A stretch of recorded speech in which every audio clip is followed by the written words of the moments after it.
Assalamualaikum warahmatullahi wabarakatuh. Video kali ini menceritakan tentang asal mula Sumpah Pocong. Silahkan disimak ceritanya. Di sebuah desa terpencil, jauh dari keramaian, terdengar kabar tentang seorang pemuda yang meninggal secara tragis. Malam itu, bulan purnama memancarkan cahaya pucatnya, menembus kabut tipis yang menyelimuti pematang sawah. Orang-orang desa memperbincangkan kematian mendadak itu. Ada yang bilang karena penyakit, ada yang berspekulasi karena dukun. Di rumah duka, jenazah pemuda itu dibungkus kain kafan putih bersih, sesuai adat setempat. Tetapi mata seorang tetua desa menangkap sesuatu yang aneh di wajah pemuda itu, seolah menahan amarah besar. Ketua RT memutuskan untuk mengadakan ritual kecil agar arwah pemuda itu tenang dan tidak bergentayangan.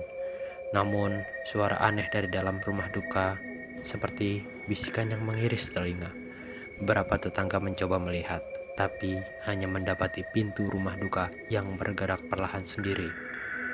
Malam itu, orang desa tidur dengan rasa takut yang menusuk, khawatir akan datangnya sesuatu yang tidak wajar. Mata-mata mereka tertuju pada kain kafan putih yang tergantung di bilik pemuda itu, seolah menunggu waktu yang tepat. Keesokan harinya, tubuh pemuda itu ditemukan tergantung sedikit terangkat di dalam kafannya. Tubuh yang seharusnya tenang itu tampak kaku, namun posisinya tidak wajar, seakan ada kekuatan yang menahannya. Penduduk desa berbisik, takut untuk mendekat dan menyentuh kain kafan yang bergetar halus. Seorang dukun desa dipanggil, membawa dupa dan air suci untuk menenangkan arwah pemuda itu. Tetapi aroma dupa yang semerbak malah memunculkan hawa dingin menusuk ke setiap sudut rumah. Dukun itu menatap jenazah dengan mata terbuka lebar, menyadari bahwa ada sumpah yang belum terucap. Konon, pemuda itu meninggal karena dendam kepada seorang saudara yang mengkhianatinya. Dendam itu menempel kuat, menuntut janji atau sumpah agar arwahnya bisa tenang. Desa itu mulai merasakan keganjilan. Pintu terbuka sendiri, suara tangisan muncul dari lorong sempit. Penduduk percaya bahwa sumpah pemuda itu kini menunggu seseorang untuk menebusnya atau melanjutkan kutukan. Malam-malam berikutnya, orang mulai melihat sosok berbentuk manusia dibungkus kafan putih berjalan di pematang sawah.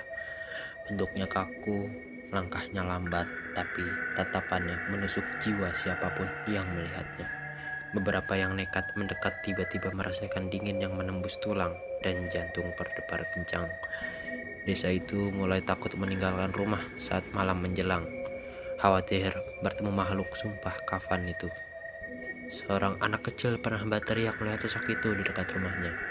Tetapi ketika ditanya, tak ada jejak di tanah. Dukun desa mengatakan bahwa arwah itu bukan sekedar gentayangan, tapi membawa sumpah yang belum terselesaikan. Sumpah itu konon berkaitan dengan pengkhianatan, darah, dan janji yang diingkari semasa hidup. Banyak warga desa mulai menutup jendela, menyiapkan minyak untuk lampu, dan membaca mantra pelindung.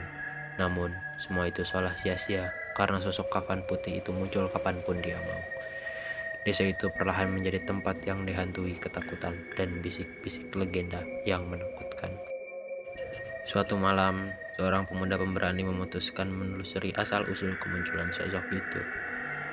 Dia masuk ke rumah duka, menatap kafan putih bergantung dengan getaran halus yang menakutkan.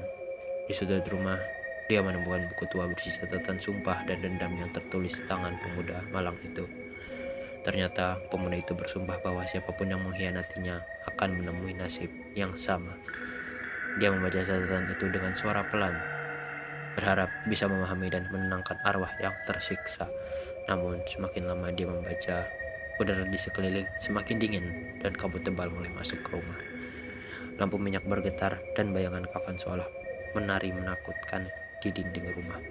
Pemuda itu sadar arwah tidak bisa ditenangkan hanya dengan membaca, melainkan harus ada penembusan nyata. Dia pun memutuskan mencari keturunan keluarga yang diingkari sumpah itu untuk meminta maaf. Langkahnya berat, tapi tekadnya kuat karena desa itu mulai diliputi kengeringan yang sulit dijelaskan. Perjalanan itu membawa pemuda pemberani menelusuri pematang sawah, hutan, dan makam tua di desa-desa tetangga. Setiap tempat yang dikunjungi terasa seperti memasuki dunia lain, penuh bisik-bisik arwah dan bayangan gelap. Dia menemukan keluarga yang dimaksud, yang kini hidup tanpa mengetahui sumpah lama itu. Dengan hati bergetar, dia menyampaikan permintaan maaf dari arwah yang bersumpah itu. Keluarga itu tidak percaya, tapi melihat perubahan di sekitar mereka. Kabut menipis, angin reda, namun arwah pemuda itu tidak ikut langsung pergi. Dia menunggu tanda ketulusan dan keikhlasan penebusan. Malam itu terdengar tangisan halus yang bercampur dengan angin malam, seperti suara melepaskan beban berat. Desa yang tadinya takut mulai merasa lega, meski masih ada sisa aura menyeramkan di sudut rumah.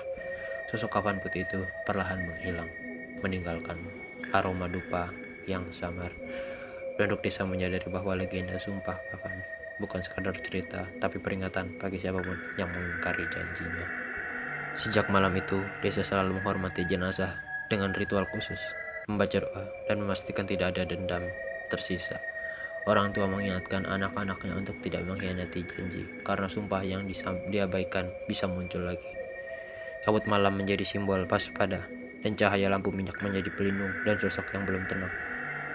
Penduduk juga menuliskan catatan sumpah dengan tinta-tinta untuk diingatkan siapapun yang datang setelah mereka. Banyak yang mengaku melihat bayangan tipis kafan putih di pinggir sawah, tapi tidak menakutkan seperti dulu. Dukun desa mengatakan arwah itu kini menjadi pengingat, bukan pembalas dendam lagi. Desa itu menjadi terkenal karena legenda sumpah pocong yang menakutkan tapi penuh pelajaran moral. Orang dari desa lain datang untuk belajar menghormati tradisi dan janji yang dipegang teguh. Anak-anak mendengar cerita itu dengan takut, tapi juga kagum, membayangkan sosok kafan putih yang anggun namun menyeramkan. Sumpah itu tetap hidup dalam cerita, mengajarkan desa bahwa janji adalah ikatan yang harus dihargai.